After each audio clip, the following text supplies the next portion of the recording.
سلام، به کانال 2001 شب خوش اومدین. انسان از قدیم به فکر این بوده که به زمین و آسمون پادشاهی کنه. همیشه هم براش دردسر درست شده.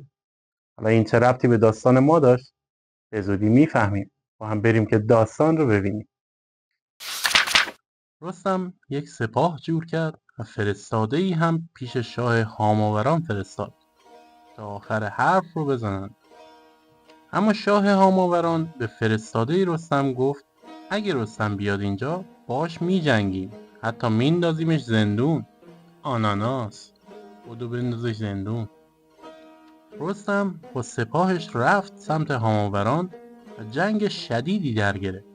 رستم زد توی قلب سپاه هاماوران و همه رو به هم ریخت، پراکنده‌شون کرد. شاه هاماوران هم به مصر و بربر پیام داد که اگه کمک کنین رستم رو نابود میکنیم. بزرگ نمیر بهار میاد، وگرنه اون به شما هم رحم نمیکنه. مصر و بربر هم آماده جنگ شدن. رستم که دید وضع داره خراب میشه، یک نفر فرستاد پنهانی پیش کاووس و گفت اگه من جنگ رو ادامه بدم ممکنه از روی کینه بیان و تو رو هم نابود کنن. کاووس گفت تو کارتو بکن، بجنگ، کاری به این حرفا نداشته باش. رستم رو به سوارانش کرد و گفت چو ما را بود یار یزدان پاک، سر دشمنان اندر آریم خاک. رستم گرازه رو سمت راست سپاه گذاشت و زواره رو سمت چپ. خودش وسط صف ایستاد و جنگ شروع شد. هر جایی که رخش میتاخت انگار آتیش زده بودن. هیکل و هیبت میسوخت. رستم تاخت سمت شاه شام، از زین کشیدش و پرت کرد زمین و دو دستش رو بست. زواره مثل یک شیر رفت سمت شاه مصر و شام و دو تیکش کرد. شاه هاماوران هر جا رو نگاه میکرد لاشه و کشته میدید. برای همین یه پیام فرستاد پیش رستم و التماس کرد. به این ترتیب کاووس و پهلوانانش آزاد شدند. کاووس شاه هاماوران رو بخشید و بعد به قیصر نامه نوشت که اگر رومیا یه طوری بخوان به مرزهای ما حمله کنن، همون بلایی که سر مصر و بربر و هاماوران اومد سرشون میاره. اونا هم جواب دادن ما در خدمت شاهیم، ولی افراسیاب ادعای تخت تو رو کرده و کلی از ما رو کشته. باش جنگیدیم و نتونستیم. حالا که آزاد شدی اگه بخوای کمکت میکنیم. وقتی کاووس جواب اونا رو خوند، یک نامه هم به افراسیاب نوشت. دست از ایران بردار، توران برات کافیه، عقلت رو به کار بنداز. اگه سر جنگ بکشی من رستم رو میفرستم تا دمار از روزگار در بیاره.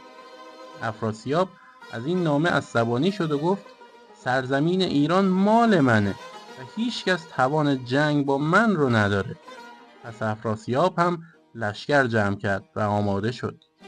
کاووس هم سپاهش را آماده کرد. جنگ شروع شد. تهمتن مثل یک شیر قران زد توی قلب سپاه توران و کلی از اونا را هلاک کرد. افراسیاب به سردارانش گفت هر کی بتونه اینو شکست بده دخترمو بهش میدم و ایران رو هم میسپارم بهش. اما ایرانی ها با گرزهای سنگین تورانی ها رو کوبیدن و 2/3 سپاه توران نابود شد و افراسیاب هم فرار کرد. خدایی چه رسمیه همیشه دخترشو یارو جایزه میذاره؟ مگه جایزه است؟ تو کامنت ها برام بنویس موافقی یا نه. کاووس برگشت پارس و نشست روی تخت. بعد پهلوانایی رو همراه سپاه فرستاد به شهرهایی مثل مرو و نیشابور و بلخ و هرات. در نهایت فرمان داد که جهان پهلوانی رو به رستم بسپارن. بعد از مدتی دستور داد توی البرز کوه سنگ محکمی کار کنن. 2 جایگاه برای چارپایان ساختن و 2 خونه از آبگینه برای خودش ساختن و 2 خونه هم برای ذخیره اسلحه‌های جنگی آماده کردند. یه روز ابلیس با دیوها جمع شد و گفت باید یه کاری کنیم این کاووس از راه به در بشه، گول بخوره، دست به کارهای خطرناک بزنه. دیوا از ترس چیزی نگفتن تا اینکه یه دیو بدجنس زبون باز کرد و بلند شد و گفت من انجامش میدم. خودش رو به شکل یک غلام خوشچهره در آورد و وقتی کاووس شاه رفته بود شکار، اومد جلو، خم شد، دست شاه رو بوسید و یک دسته گل قشنگ هم بهش داد. بعد شروع کرد به تعریف و تمجید. پادشاه، شکوه و جلال تو توی دنیا بی‌نظیره. تو مثل جمشید بزرگی، فقط یه چی کم داری، اونم این که راز روز و شب و ماه و خورشید رو بدونی. باید آسمون رو هم زیر فرمان خودت بیاری. این حرفا حسابی به دل کاووس نشست، چون عاشق جاه و جلال بود، اما یادش رفت که همه چی دست خداست، نه بنده خدا. به جای اینکه به خودش بیاد، رو کرد به دانشمندا و گفت از زمین تا آسمون چقدر راهه؟ چطور میشه رفت بالا؟ یک ستاره شناس گفت باید شب برید لونه عقاب‌ها، چند تا از جوجه های عقاب بیارین، بزرگشون کنین، بعد ازشون استفاده کنید که شما رو ببرن بالا.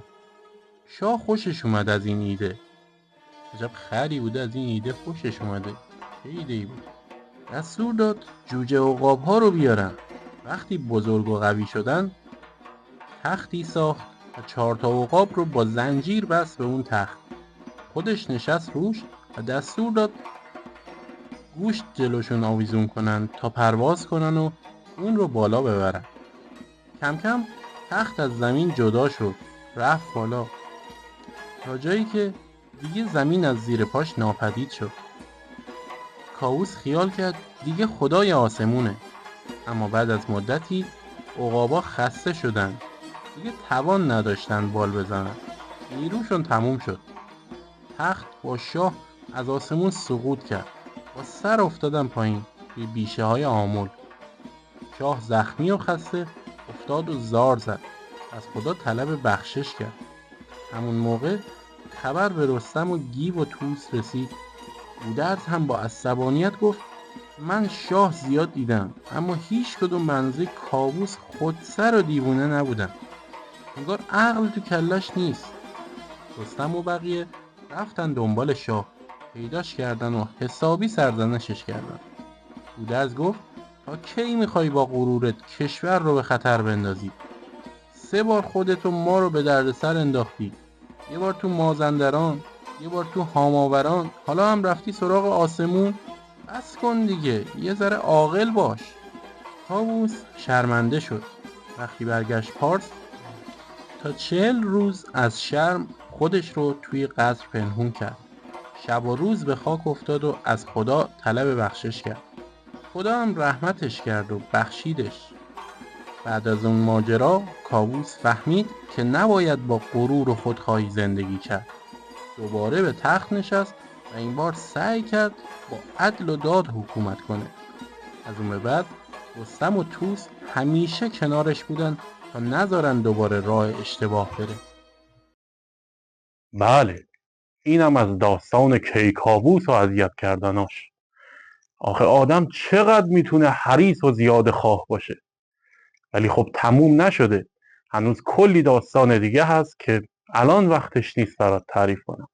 پس زود دکمه ساب کانال رو بزن که از داستانهای بعدی جا نمونی. توی قسمت بعد منتظرتون هستم.